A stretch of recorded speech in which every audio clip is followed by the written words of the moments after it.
But actually now, Jake Paul has got to think about what he's doing next. If you're that good and you think you're clever, why don't you fight Usyk? Alexander Usyk, he'll fight you. Let's see how that works out for you. Get flattened. Game over. The number 14 cruiserweight in the world, according to the WBA. This is an absolute mockery. It's an absolute disgrace. It's a total piss take. They will fight voluntarily to defend their championship against Jake Paul.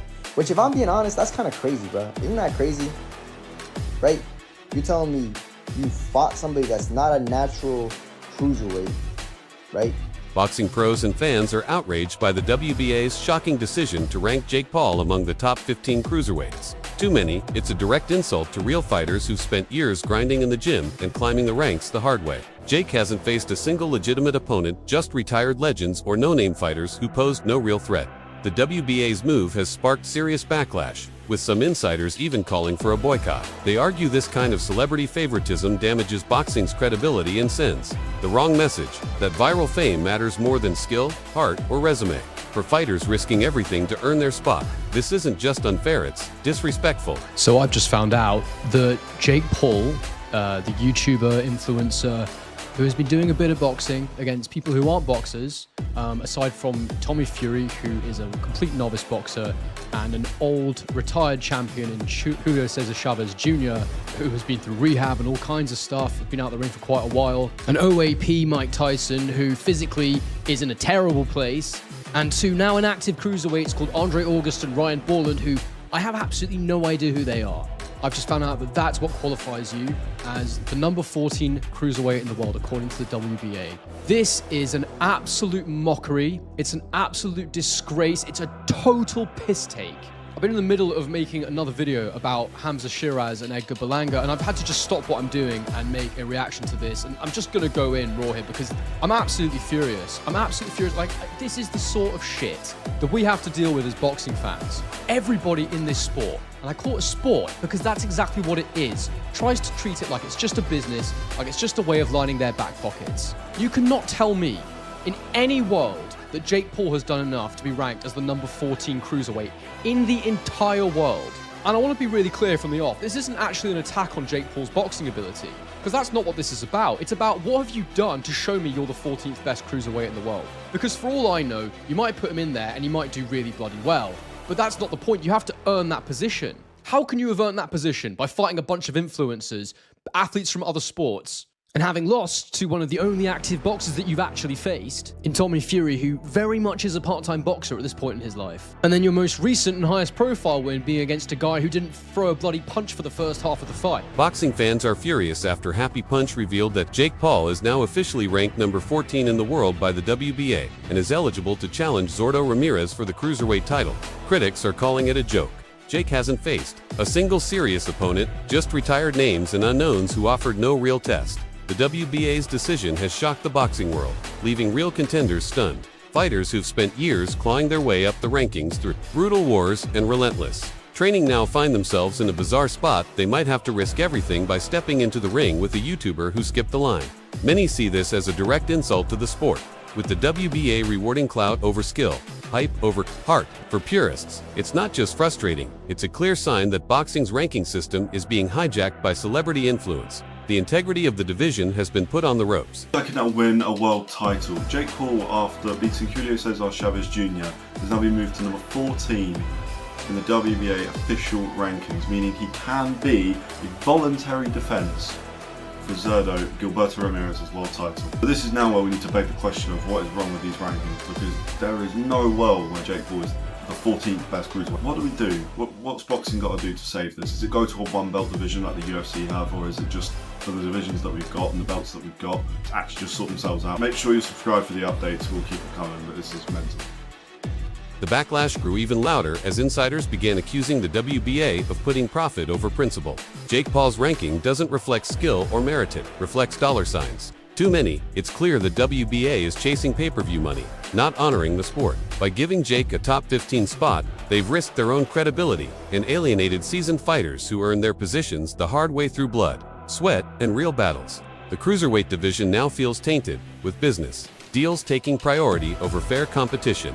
For champions who sacrificed everything to win their belts, This move cheapens their legacy and makes a mockery of the rankings. After defeating Julio Cesar Chavez Jr., the WBA decided to give Jake Paul a ranking. According to them, he's the 14th best cruiserweight boxer in the world. I know they're trying to push him for a title shot and it's the show business and whatnot, but you're disrespecting all the cruiserweight boxers with this one.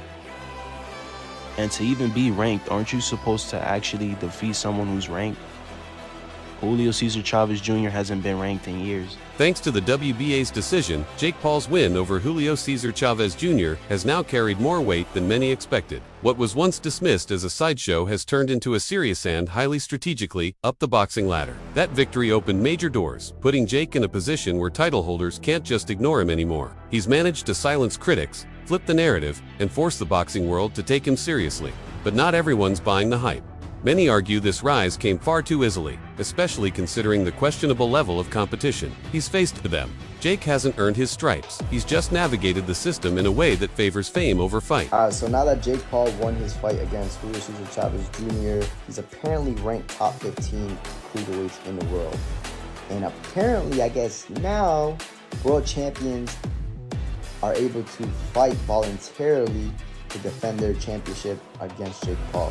Which, if I'm being honest, that's kind of crazy, bro. Isn't that crazy? Right? You're telling me you fought somebody that's not a natural cruiserweight, right? And now you're automatically ranked top 15 and you can fight a couple of world champions and it makes sense. Not that I think he beats any of them. I'm going to be completely honest. I can't see it, bro. If Jake ends up beating somebody, yo, shout out to him. He finessed his way to the fucking top and a world champion and really like cementing himself into the history books.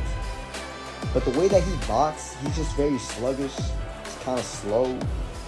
You know, I think any cruiserweight world champion, even Body Jack, will defeat him. And I actually don't even understand why he even wants to fight Anthony Joshua, besides the bag, obviously. But what do you guys think, though? This whole shit has gone crazy.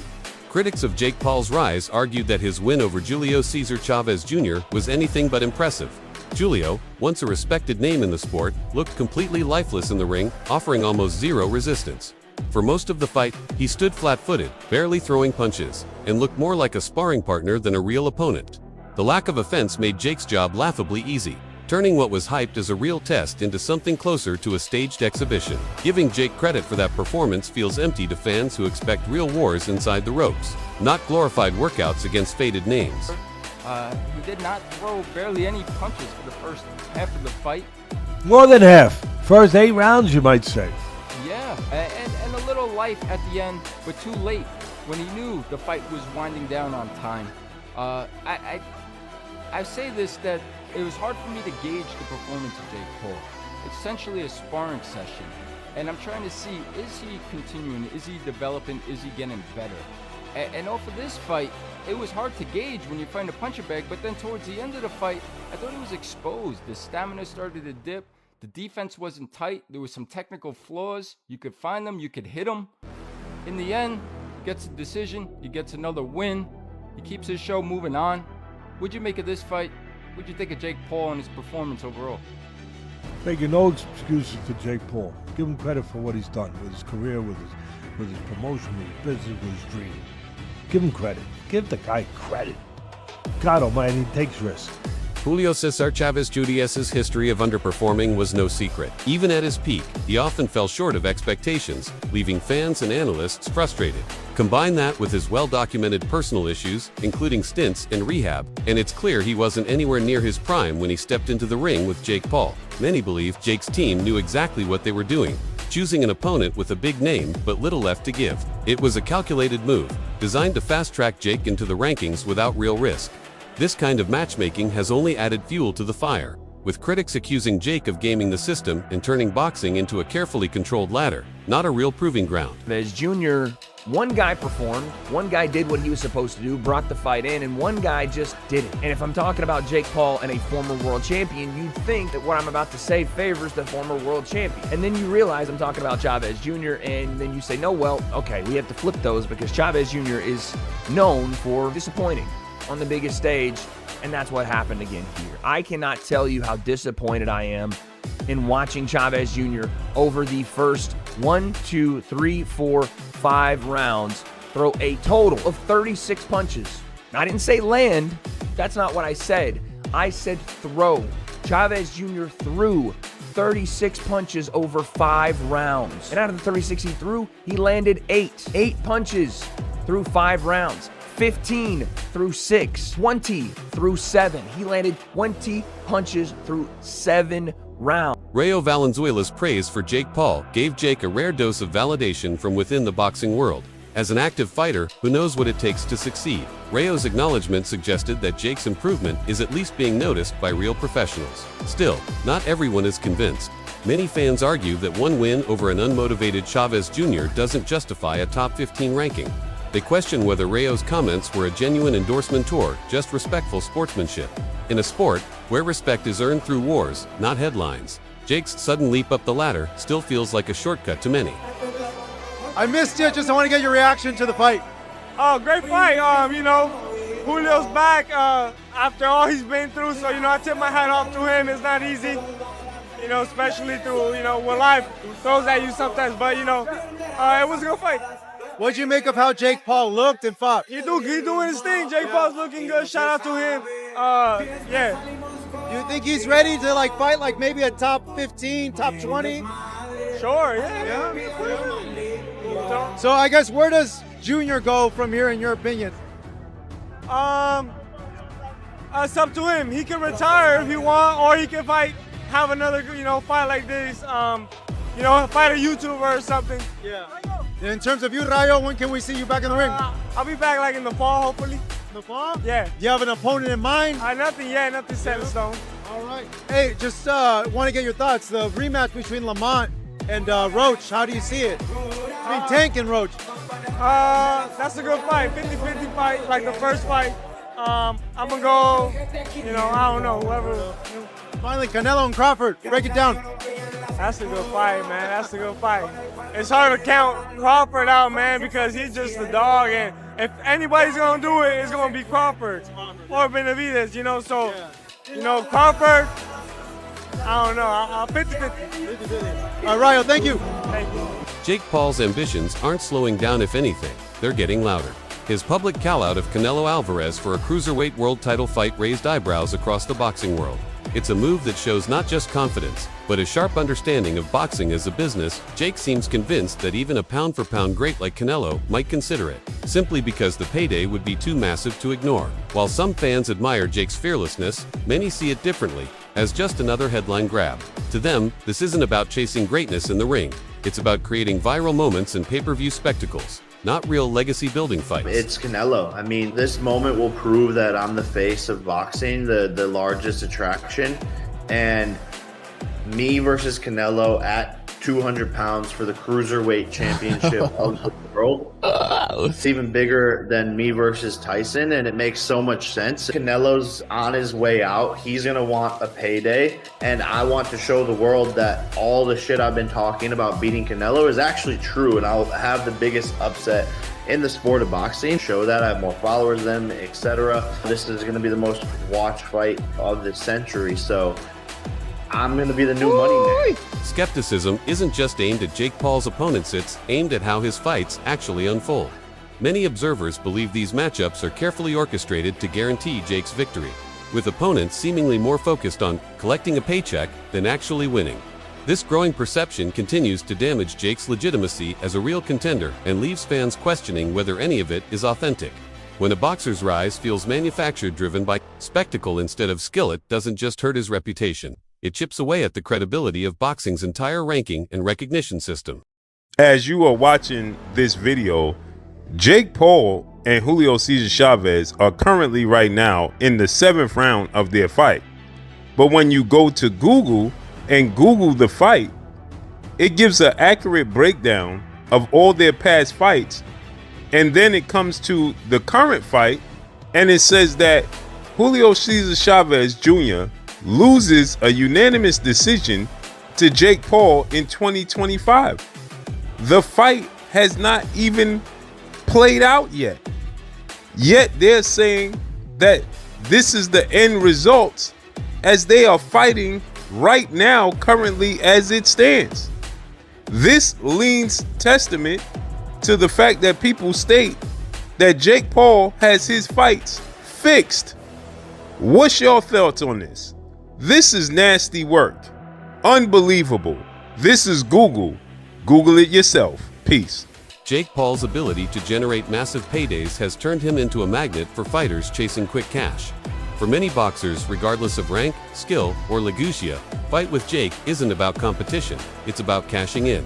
The allure of life-changing money has shifted the tone of matchmaking, where fighters seem willing to accept whatever terms Jake demands just to get a slice of the spotlight. This growing trend has sparked concern among purists, who believe boxing is being reduced to a business deal rather than a sport built on pride, legacy, and real competition.